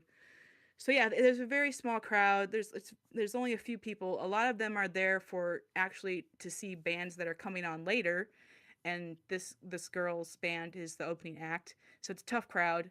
Most of them are just leaning on the walls and looking at their phones, except for the 3 who are here for Bocchi, essentially. And their first song, they're all like really, really nervous. They're making mistakes. They're playing at the wrong speeds. They're not in sync. And then Bocchi steps up, like for the first time ever, really. She puts her foot down, literally. She pounds her foot on that pedal, and she just takes charge. It's really, really a cool moment where she just starts, doing that stereotypical like guitarist curling around their guitar to like almost watch themselves like pour out the music, like it's a raising that goblet of rock, as Jack Black would say. Really, really good moment. And the 3 other band members are just staring at her in awe because they've never seen her act like this before. But that really sets the tone for the rest of the set. They're all able to finally get in sync, play with enthusiasm and passion, and the crowd, as tiny as it is on their side. Yeah, it's a good episode. Yeah, and I think this is where the lesson that she learned from Kikuri comes into fruition, right? Because she's taking mental notes of how everybody's playing, and like she's like everybody's not together, so she steps on that pedal and she's like, okay, I'm gonna lay it down. You guys come in and follow me, and that kind of relaxed everybody because I think they were kind of in shock, and that's why there was a pause. But then it brought everybody kind of back because if Bachi's gonna, you know, take the lead on this, then we'll fall in behind. And it was so powerful, it blew away the typhoon. It's the the symbolism in this episode is really nice. Some of all the character work that was in the previous episodes kind of a culminate to something, and you see something, and it's nice. It's by far one of my favorite it's one of my two favorite episodes, and like I said, it's good, and the story beats, and the pacing of this episode is really good, and it's especially coming off that stinker. This one really just knocks it out of the park. Yeah. Okay. With that, we get to episode 9. Nine. We got Bocchi doing free time, summer free time, doing nothing besides Right. playing guitar. Then, like on the last day, they realized, oh, wait a minute, we did things and we didn't invite Bocchi, so she was there being lonely, doing nothing. And then they have a summer trip. They go to the beach, go to a shrine. We get the Tower of Babel reference, and Bocchi gets attacked by birds, which enters the meme picture of, I think it's Vegeta being beaten down on the ground, in the ground actually. Oh no, And then it's they get back. yeah, it's Yamcha. It's the death scene of Yamcha. Yeah, I'm sure. Yeah. But Yeah, this Happens. it's another like slice of life, kind of filler-ish. They are, there's a little bit of character development. There's a little bit of bonding. We see that Bocchi, despite her moment of awesomeness in episode 8, she still has like that doesn't having one moment where you can step up and be a hero doesn't cure social anxiety. She still is unable to like reach out and say that she wants to hang out with people. She's still waiting to be asked, and then that her friends kind of forget about it and forget to ask her. um so it's fine. It's a fine episode. Nothing wrong with it. It's just very kind of like just it's high school girls going on a little summer trip and enjoying each other's company. it's like I said, this is just a joke. We had a really good episode. Let's put some more jokes in it. The pacing, it felt long. That it felt like a long episode. It did drag. You're right. And I'm I will honestly say this is once again a forgettable episode. There's nothing substantial. There's no substance to this. It's just, hey, we're gonna make memories because for some reason we're a family and we know Bocce has nobody besides us to be social with. We're just gonna forget about her till the last day of summer. It's I Yeah. don't know. I'm not a fan of it, and I get where they were trying to go with it, but I think the joke just all in all failed on a lot. I liked Rio's reasoning for why she didn't invite Bocchi. Rio's reasoning was, yeah, I thought you guys would do it. Yeah. That's why Rio's the best girl. She is my main girl in this. I love her.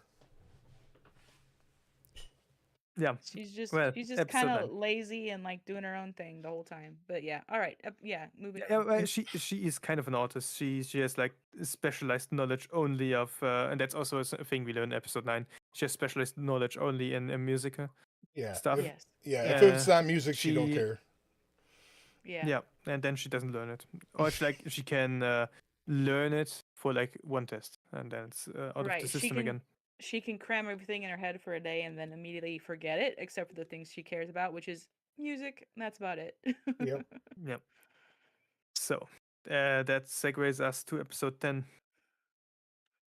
The festival gets announced.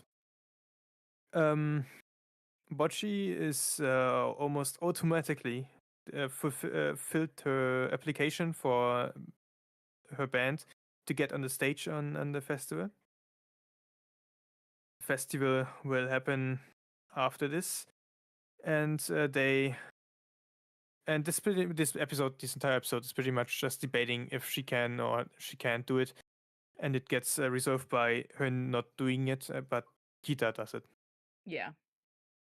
But this episode, they go to the Sick Hack band, which we know the bassist of, Mm-hmm. because she was the smart drunkard. Yeah. The purple hair Kikari. Yeah, Kikiri. So, and there they get motivation to go to the festival, Yeah. and then they are motivated to go to the festival. Yeah. Yeah. Well, Yeah. Kikari tells Bocchi that she used to be a loner, an introvert too, and that she drinks to get her nerves up. Which, Yeah, okay.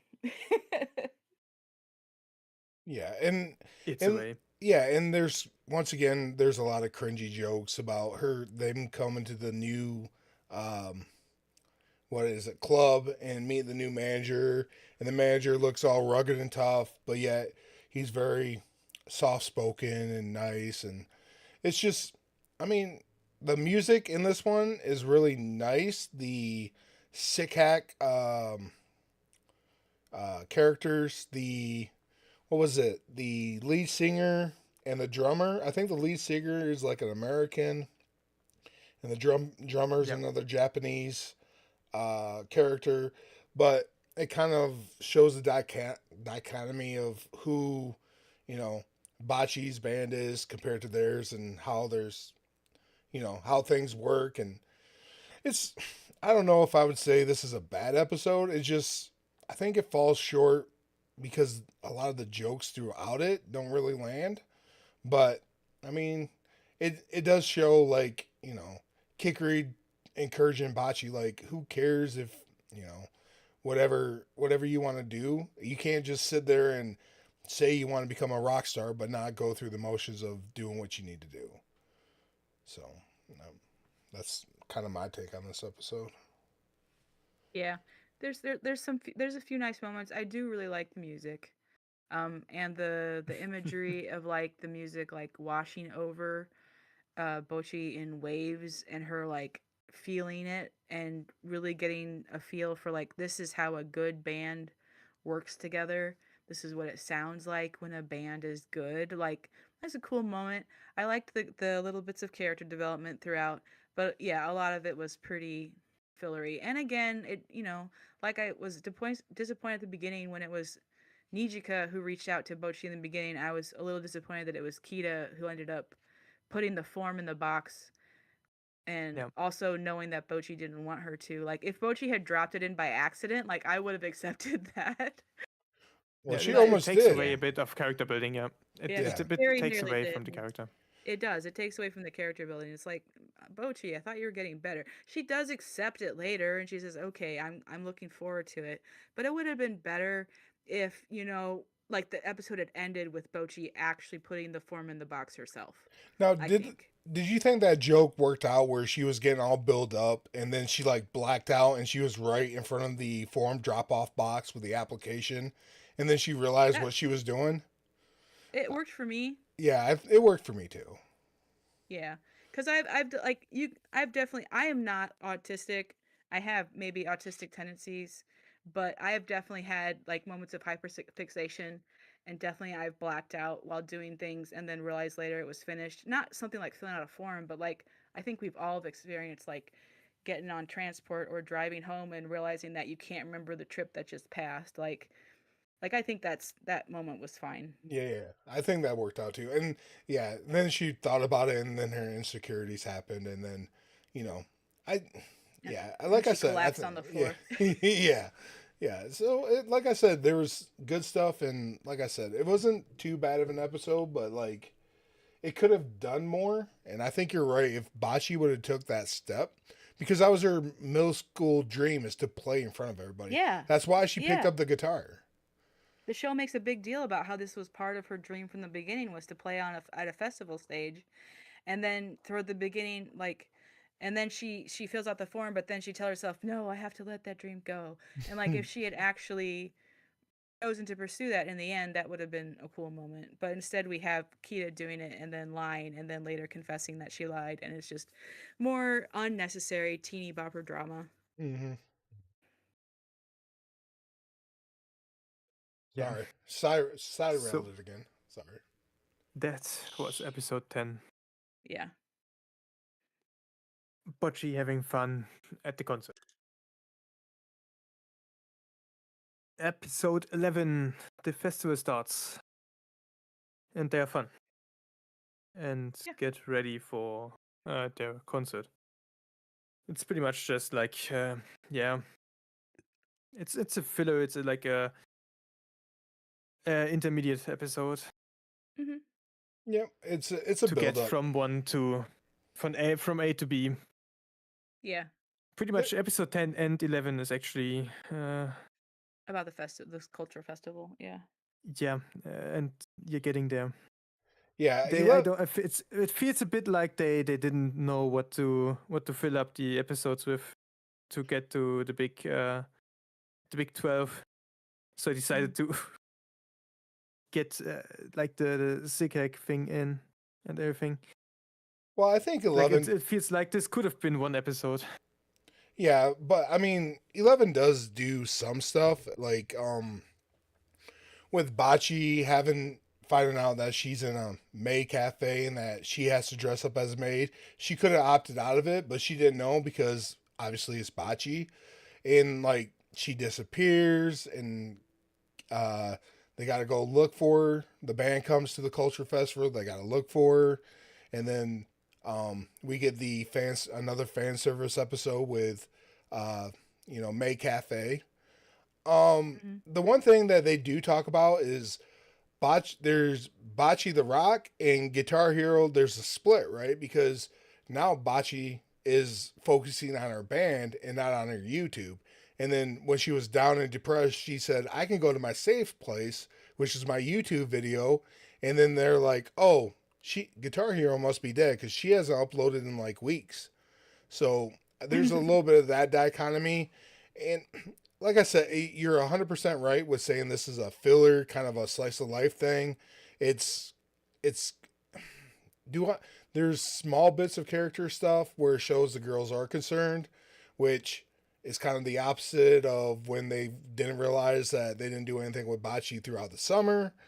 It's, it's kind of weird. And once again, it's kind of the story itself folding in on itself because like you can't have these story beats and then earlier in the season not have these story beats. It's like I don't know, but yeah, it's like I said, this is definitely it feels like just a fan kind of like a quirky fan service episode of like look at high school girls doing cute things at the culture festival that builds up to the payoff episode 12. Yeah. It's definitely what I liked about this episode was Bocchi's bandmates, her friends going to find her. I like on first watch and on second, I thought that was pretty sweet. Like how they knew, or Kita knew Mm-hmm. particularly, where to go to look to find her. And then they do find her and they manage to kind of talk her down from her anxiety. And when they can't completely get rid of her anxiety, they just kind of drag her back. Like sometimes that's what you need. Um, I thought the kind of the friendship there was pretty sweet. And but yeah, a lot of the episode was just a could have been a montage of just them going around and doing different things at the festival. Is this the episode where um Kita decides to stop calling her by her last name and call her by her Goto? Is this the episode where you see that shift in? Because she, throughout the series, she never calls her Bocchi. She always calls her by her last name.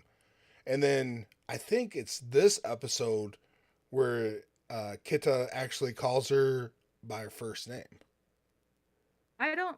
I actually didn't notice. I was kind of half watching this episode because it was kind of boring. Yeah, yeah, So yeah. I don't know. But you're right. Kita does call her Goto-san for most of the show, which is her last name with the honorific. And the other two call her Bochi. So And I actually didn't notice where that shift happens. then I'm wondering because, like I said, it's a really strange thread throughout the season of Keita and Bocchi and their relationship.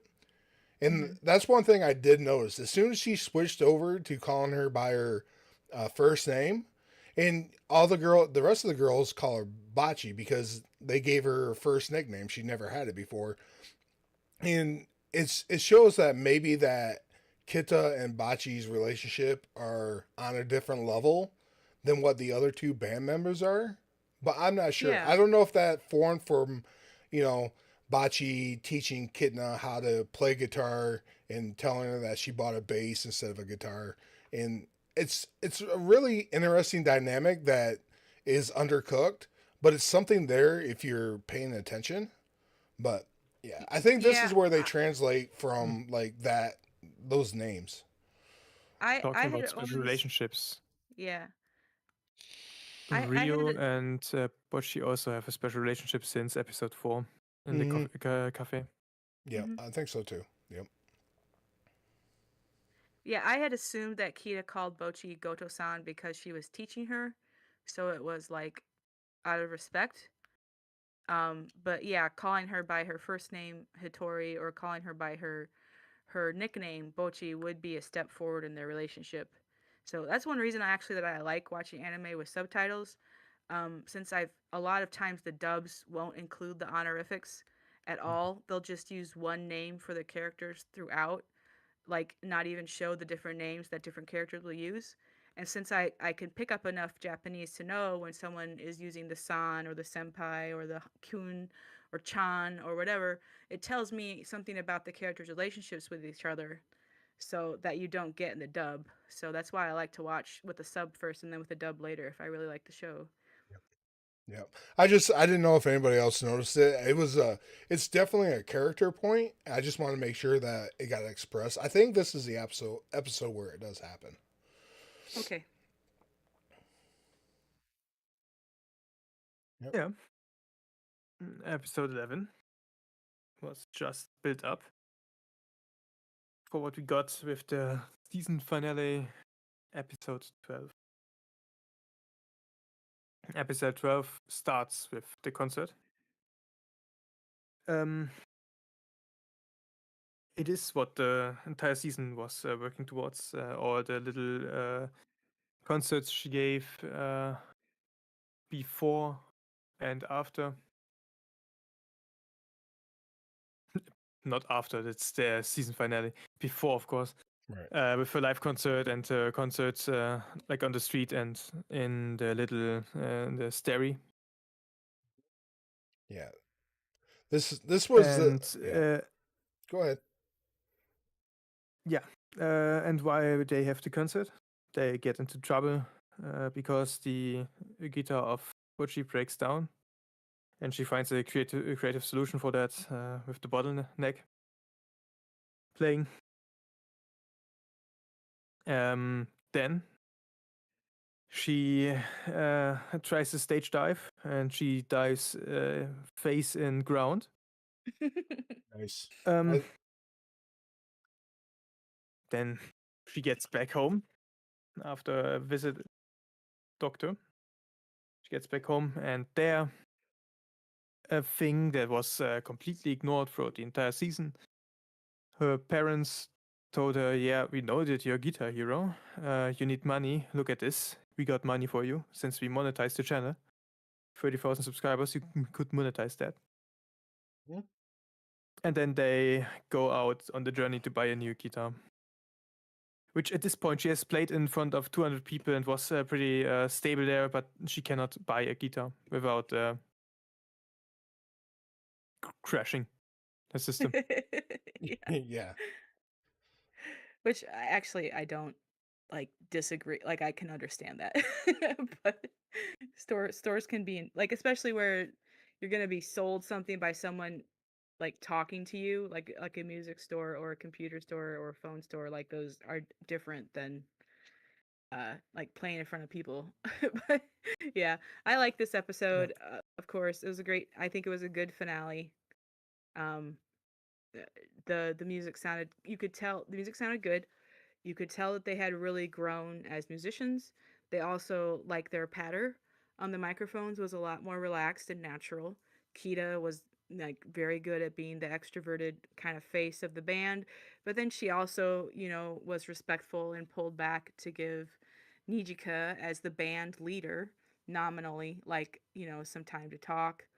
And then, of course, in the second song, when Bocchi's guitar broke, and she managed to play it anyway using a bottle that Kikuri had brought for alcohol to a high school gym. Good job, Kikuri. Um,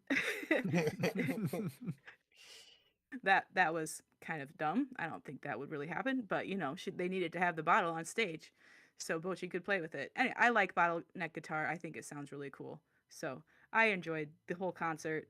But then yes, immediately and Bocchi got to be a hero again, and she got to fulfill her dream of playing on a festival stage, and like she pulled it off. She pulled it off, and then immediately after she stage dived into the floor. So good job, Bocchi. Yeah.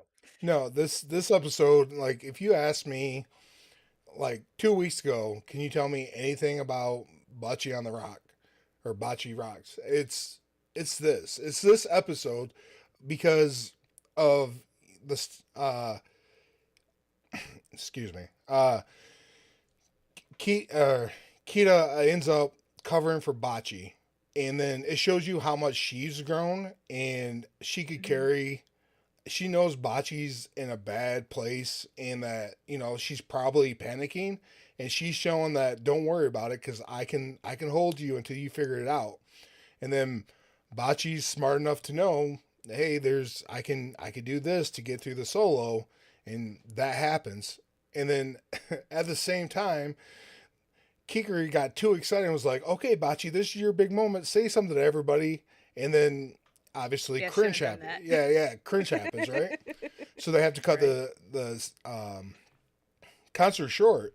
But the other interesting thing that happens is when we go to the music store is that the interaction with a store clerk with Kitari and Bocce's Vanquil or what's the word I'm looking for? She's a dummy. Ventriloquist Yeah, dummy? yeah, Yeah. she's a dummy, and she's being Kita's doing everything for her because that's kind of their relationship. Like Kita knows what she wants to do, and Bachi can't do it, but it's kind of like how Ryu and Bachi has kind of a non-verbal connection. Her and Kita has the same kind of connection, just in a different way, which is kind of sad because then, of course, the leader, the drummer, don't have that same connection with Bachi. You never see that same connection with Bachi through the whole entire season, and that kind of is very disappointing for me. But like I said, Mhm. I do like episode 12. It does capsulate this manga, this anime into a perfect shell. And like you said at the beginning of the stream, I don't think I need a second season. I think this does it well enough where you can be like, oh, these girls, they're going to do their best for each other, and they're going to push each other to make sure that they get to where they could be. Yeah. So yeah, episode 12 is Yeah, really good.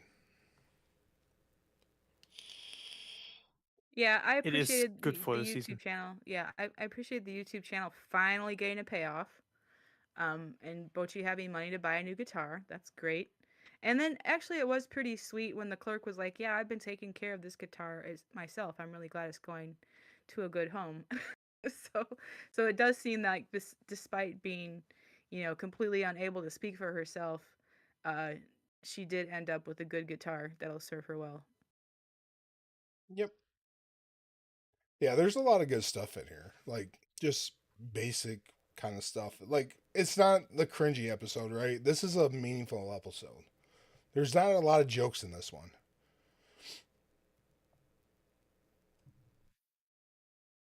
Yeah, at least they're not like over the top, like in other episodes, for the Yeah. most Yeah. part. Like the Yeah. moment with the ventriloquist dummy moment actually worked for me because like you could tell that was a metaphor, and that was just like Bochi being completely like frozen up, and Kita just helping her, not like forcing her, but like just kind of helping her along. So, and yeah, I found this to be a very satisfying ending for the story, as light and inconsequential as it is.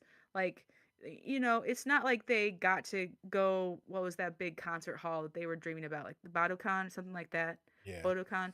It's not like the story ends with them like fulfilling all of the high school fantasies of a brand new band, but they they did fulfill some of their dreams. They got to play at the club. They got to play on the festival stage.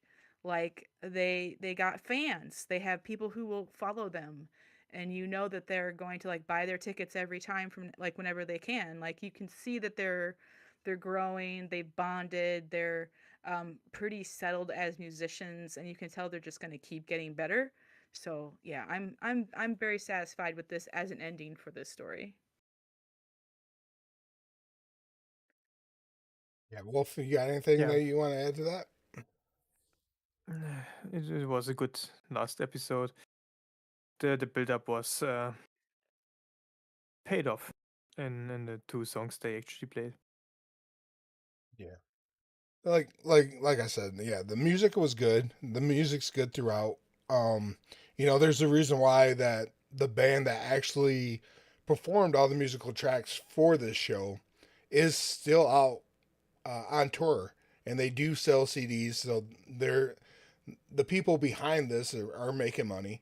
It's it's the story itself. It's very um like I said, it's a very good story. I would recommend this story to people. It's just I wish it would have just been cooked just a little bit longer. It feels very wet and soggy. But there's a lot of nice little underpinnings in here that could have been a really good story. And I think 12 kind of shows that. Like there are parts throughout the season where they could have built all these things to have 12 be as sad or continue to be as satisfying as it was. But if you would have got to see more character development and less cringy kind of jokey stuff, I would have liked that a little bit more. But all in all, it's like I said, it's a very meh, pretty good episode or anime. But Hmm. nothing like something that you need to put on a hilltop and say this is the best. Because I remember when this came out, people were saying this was the best musical anime. For that too. Yeah. Yeah, and this wasn't. It really wasn't. It was. No, It, it's fine. yeah, it's fine. Yeah, you're 100% right. Like, yeah, like add it to your watch list, but don't put it at the top, basically. It doesn't need to be at the top. No, exactly. If you really want a good music anime, I mean, I would say watch Kids on the Slope. That's my personal opinion. There's others too. Hmm. There's a whole genre of music anime that's out there. There's so many. There's so many like idol ones or what's it like Live Live. There's this like yeah, there's a whole genre of like uh, a lot of them are about high school girls making a band or making a dancing troupe or whatever to save their school. Like there's a lot of that. Well, what do you guys think about the high school trope? Because we watched back to back high school animes. How do you guys feel about like high school tropes? Do you think it's overdone, or are you okay with it? Well, since I I can enjoy, yeah, go ahead, Wolf. I can live with them. I like Bunny Girl Senpai, and that will not change even if I rewatch it 3 times now. Hmm. Unlike Bocchi the Rock, which is okay-ish. Yeah, you'll never watch it again. What about you, No, Lily? Well, I love shonen. It's one of my favorite kind of. It's not really a genre; it's a demographic. But there's a lot of anime that are really good that fall into the shonen category, and a lot of those are set in high school. So I have watched quite a few. I also like a lot of sports anime, which are most of them are in high school. Some are in college. But yeah, I'm fine with it as a setting, as a Japanese trope. I get it why it is culturally that so many fictional stories from Japan are set in high school. It's because their lives or their culture is so regimented in a way, and like high school is one of the few times in a Japanese person's life where they're like growing and changing and figuring things out.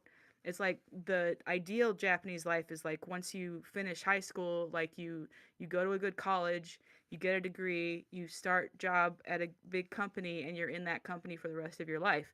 So it's kind of like that's the ideal. Obviously, it doesn't work out for a lot of people, but that's what they see as be like that's what your life should be like. So high school is one of the few places where there's like room for like these kind of fictional stories where people are rapidly changing and making decisions about their life. And that's why a lot of Japanese anime is set in high school, and I get it. Or they just straight up go to another world, like You're that's right. another way.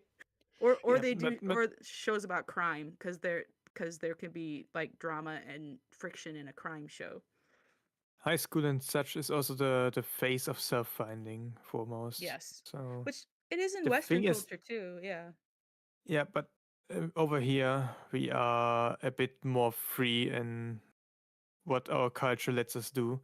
yeah, There is no thing that stops you from just in midden by while you do your learned trade to just go out and do some random sport now professionally. That's how Sportacus came to be. Yeah. yeah, Man started in like it was painter or something, and then he just decided after a bet with his friend to become the best Olympic. I think what was it? Something acrobatics, like with a choreography, acrobatics, something like that.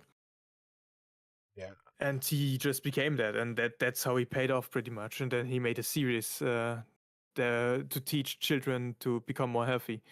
So Yeah. And Japan yeah, is there really close. yeah. I'm just glad I'm not the only one that feels this way because I think they have to set it in high school because those are your most formidable years, right? You don't know who hmm exactly you are, and you see a lot of like different animes. There's a transition between middle school and high school, and protagonist A, B, C, or D will say, "I'm not going to be the same person I was before," and hmm then hmm you fundamentally build who you are going forward in those high school years. So to all the people that sit there and poo poo like high school like dramas or the high school trope, it's like you have to understand that this is when, as a young adult, you morally start building your moral characteristics, your foundation of who you are moving to the forward or moving forward in the future. Will you change? Yeah, probably. But you know what? Some of those moral convictions you have are probably stemmed from your high school years and your interactions with the people you meet throughout your high school career is kind of the the ways you lean or you say no, that's across my line. And it's I think people overblown the high school trope as, you know, oh, it's because you like blah blah blah. Is no, it's like you don't understand the storytelling aspect of why people set it in high school. I think yeah. there's a disconnect in the West and in the East about why those stories have to be told within those 3 to 4 years. Yeah, and Japan also has a culture of romanticizing those 3 years. Like that's that word. It's actually in Bocchi the Rock, seishun, which means like your youth, this time when you're supposed to be making memories and like forming relationships that will last your whole life, or like figuring out the career you want to pursue for the rest of your life. Like these 3 years culturally are very, very important to Japanese people, and that's why there's so many stories set during those 3 years. Yeah, I didn't Funnily mean. enough, though, actually in the creative fields in anime, it does not really depend on that aspect on the 3 years. Like when we look over to a series, I hope we get sometime, Food Wars. There, it is more like he just wants to be like in the top of the super school they have. hmm After there Mhm. is really competitive school, but besides that, his father is still going around doing things like Yeah, in the that's true. entire world, traveling, Yeah, meeting no, old friends and stuff. So yeah, not every Japanese person is a salary man. That's just kind of their like kind of their archetype for like a also typical life. Yeah. back to the last thing, Haikyuu. hmm That's also Haikyuu is one of the few series where we actually get later on in the manga where people end up after school. Yeah. Yep. Yep. And like I said, I have watched a couple of sports anime that are set in college, and it's nice to get slightly older protagonists. They're not quite as passionate as the high Yeah, school isn't protagonists, so it isn't makes them a little more makes them a little more relatable to me as a person, who has not been a high schooler for a very long time. I also really like Kaiju number 8 because the protagonist is, like a guy in his 30s. Like that's so unusual for a shonen story to have a protagonist in his 30s. Like I really like him, the protagonist of Kaiju number 8. I like him a lot. Yeah, I'm not sitting there saying like all stories need to be set in that, but I can No. understand why like a large amount of like or a lot of animes are set within those years, because I think there is a strong argument to say once you leave high school, like you're a different person. So if you're trying to do a coming of age or a figure out who you are kind of thing, it's just easier to slap it into that For genre sure. than it is. And I do like older, like you can always grow. Like what is it that just came out a couple years ago? Like the old man. He was in Sword. What was it? A country Yeah, bumpkin, a I country know the one you're bumpkin talking Yeah, about. swordman. yeah, yeah. So Yeah, it it's an wasn't even. Yeah, that was a good one. yeah. So it's an old guy that comes to the city who don't come to the city, and he just shows everybody up. It's like there's great stories you can tell outside of it. I'm sick of hearing people talk bad about the trope, just because I don't think they understand the aspects of why it's set in that, and that's why I maybe it's agree. kind of weird. But yeah, sorry for the No, tangent, but yeah, absolutely. I agree. Anyone who like will look at anime and say, "Well, there's something wrong with anime as a whole because so many stories are set in high school." Well, you just don't understand the culture. right. Like, not to be, Um, pretentious, but that is literally the truth. Yeah, it's deeply inclined with Japanese culture. If we got Western things, we mostly get things where that isn't the case. We don't have stories focused around that time. Like, yeah, we got our teeny dramas, but Hmm. most of the time when you actually get what would be a shonen, it is mostly like what we have in comics, which is like, yeah, late teens or like when they get into working life actually. And mostly it's like a pastime activity besides working. Yeah, Because we don't have the culture over here of working oneself to death, yeah. literally. That is also true. Also true. Yep. Yep. Yeah. There's a lot of things with Japanese culture that could use some fixing. Yeah. But they do make some of the best entertainment coming out right now. And this, I like, agree. unfortunately, we don't have a lot of good stories. There have been in the last couple years pretty good stories that I would love to talk about at some point. But you know, there's a lot of good things about anime, and I think what anime does best is they talk about really dark subjects, and they have really um, what do I want to say? Very not they don't tell you what's right and wrong, but they give you a good argument, and they handle dark topics like suicide and all other kinds of things very well. So and that's why I really enjoy anime, because a lot of topics that are not touched on in the West, it's easily done in Japanese anime. But Well, speaking of, I'm going to be busy next Saturday.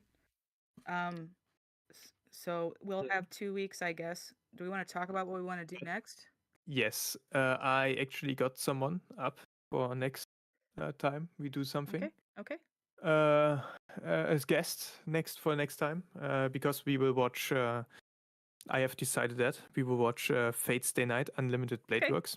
Okay. I knew the force of fate was coming for me one day. Yeah. Yeah, and probably we actually go through both seasons, which will be like.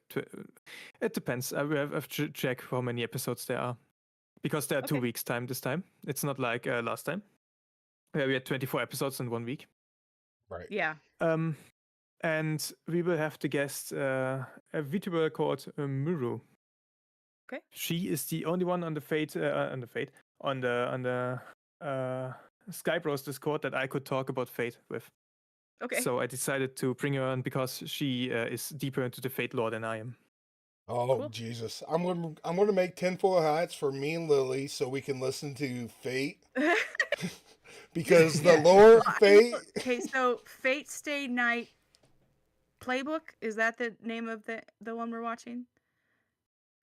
Put it on Unlimited put it Blade Works. Yeah, I will on definitely yeah, send put it. put a link or something so I'll know which one because there's so many Fate Stay things. Yep, and because Lily showed me up with the haiku recap. I will do a haiku recap next Saturday, so there will be something Saturday for everybody to watch. Cool. I haven't decided if I was going to do a video or if I might do a live stream, just because I think haiku is a very, very important anime for a lot of people to watch, and I'm very bummed that last week I didn't have a voice, but hopefully Yeah. this week I didn't talk for 3 hours without having a voice, or a couple hours without having a voice. So,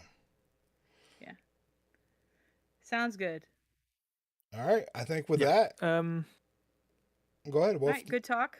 Yeah, Wolf, what do you got coming up? Yeah. I have a song made today, just before this live stream, that will drop on Wednesday. I scheduled it. Then tomorrow I will make a video about heroism in Nice. general, in fiction and outside of it. Yeah, that's what I've currently planned. Lily, what do you got coming up? Well, tomorrow I'll read 2 chapters of the Gospel of John and post that. And then probably the next video I'll do, I've been wanting to do some readings of like short stories, like American Lit. So I'll figure that out and I'll probably post one of those this week too. And this will be more like a podcast format, like a 15 to 30-minute video. And then as for like, music, I really want to make either a Nuxanor fan vid or a Skybrow's like cameo fest. So I need to start working on lyrics and figuring out music for one of those 2 ideas. But those are just in the conception stage right now. Nothing probably going to be for a while on those. All right, well, I can't wait.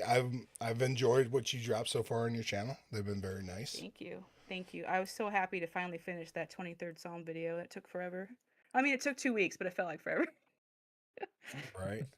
Yeah, I know. I dropped it's been so long. That was last week. I think I should have another video if I can get over my creative block. Maybe sometime. I might take some more time with it. At least I'm still learning editing, so I want to make it a little tighter than my last one, but I will do the recap for Haiku next week, and I think I will look forward to my Fate marathon that I will be having soon. So, Absolutely. all right. Well, I guess that'll be it. That'll be it for us today. I appreciate anybody that came by and checked out K.i.S.S. Yeah. All right. Yeah. Good Thank good you chatting. for All right. letting us steal your time. Yeah. Yep. All right.